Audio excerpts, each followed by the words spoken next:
right, man. Let's talk about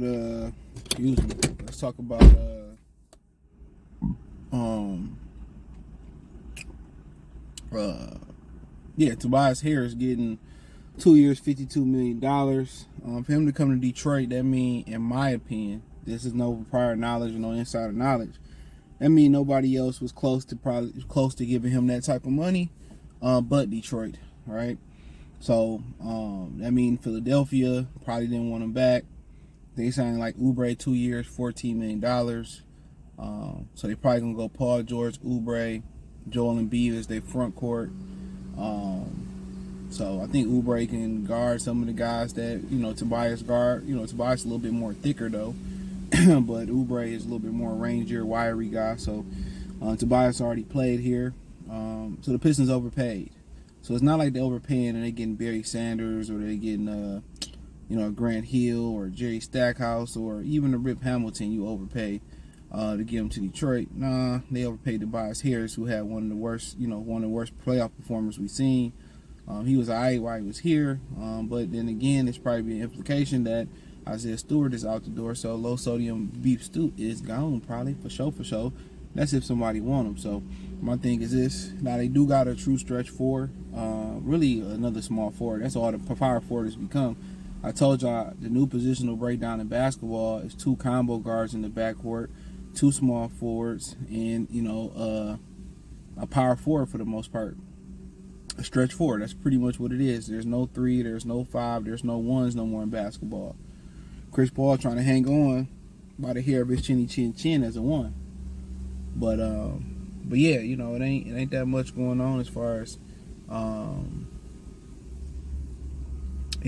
that. But so be it.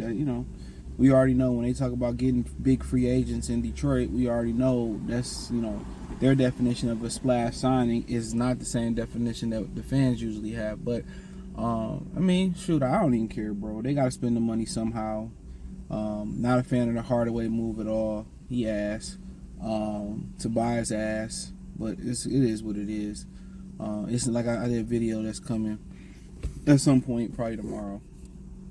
That it's not about who they add in free agency.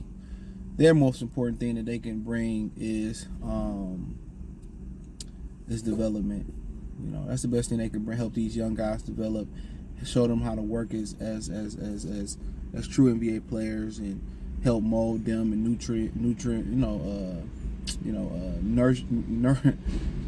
nourish them to being great ball players, man. And that's the best thing they can do. But it's really the Pistons really gonna blow, or they gonna fail to blow, pause, based off of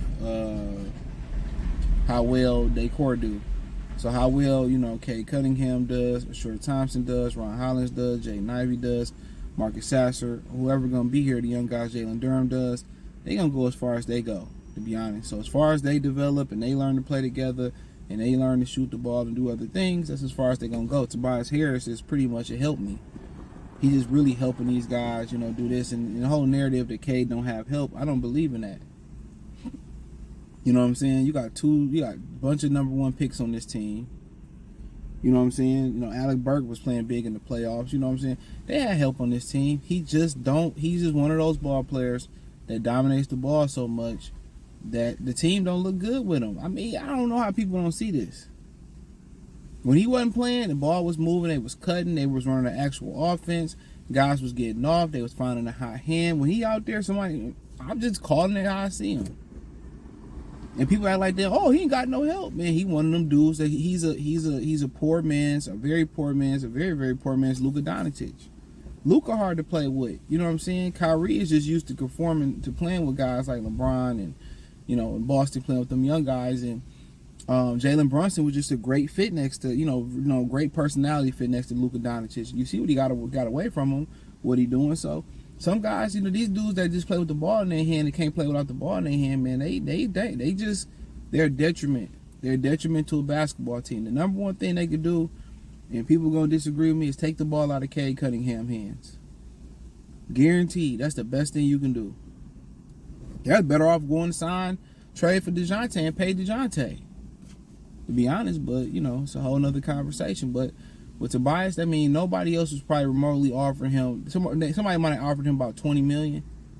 I'm being generous saying $20 million. Nobody wants Tobias Harris, bro.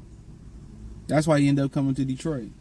So $26 million a year for 2 years? That ain't really bad, because that contract gonna be attractive next year. So it really was a smart move when you think about it. He gave you a little stopgap at the 4 till you can find a modern, guy that can replace him. He don't need the ball to be effective. He can stretch it out, shoot it. He very erratic, which aka inconsistent. But next year that contract gonna be a hot boy contract. People gonna be looking to get that contract because $25 million come off the books, only 2 years. To me, ain't a bad deal. Now in the meantime, you're looking around to see if you can, find a power forward. You can groom to eventually, you can groom to eventually, get him to that point. All right. You want to groom him to get him where he need to be at. So I think the move is good. It make a lot of sense. You needed help at the 4. You couldn't find it in the draft. I still think they should have took Tari Eason some years ago, but that's just me. Didn't take the other guy last year. What was that brother name that went to Utah? I don't know how he doing for out of UCF. I liked him a lot too. He was dope. But hey, I like the move and all. I think I like the move. Just from the simple fact, the logistics of the contract, man, it's just to the point where overall, he helps you with an open position at the 4. You need to stretch me at the stretch 4. He don't need the ball in his hand, so that's not going to affect Cade. Next year, the contract is expendable. It's going to be very attractive. Not a bad move in my opinion. Next year, Tim Hardaway, bad contract. So you add 2 shooters. You do a qualified offering from the guy from Utah, whose name I do not know. So you got 3 shooters. But the biggest problem they going to have, if they keep giving everything to Cade Cunningham, you keep giving it to him, he don't have to earn it. Telling y'all, man, they relinquish power to him without him doing anything to get the power. He has done nothing to deserve the keys to the franchise. He's done nothing. But that's another video for another day. But I'm just saying, like that's just what it is today, man. In the NBA, they just hand the keys over to a young guy. He ain't did shit to earn it. He ain't, but. You know how the game go, man. But hit the link tree. Find me on X, Instagram, Spotify, Anchor, Cash App, Venmo, PayPal, Apple Podcasts. Just Spotify, Anchor, Cash App, Venmo, CJ Good 313, PayPal link in the description. I appreciate everybody for supporting the channel. Appreciate the love and support. But other than that, man, appreciate y'all. Keep rocking with the kid. We out.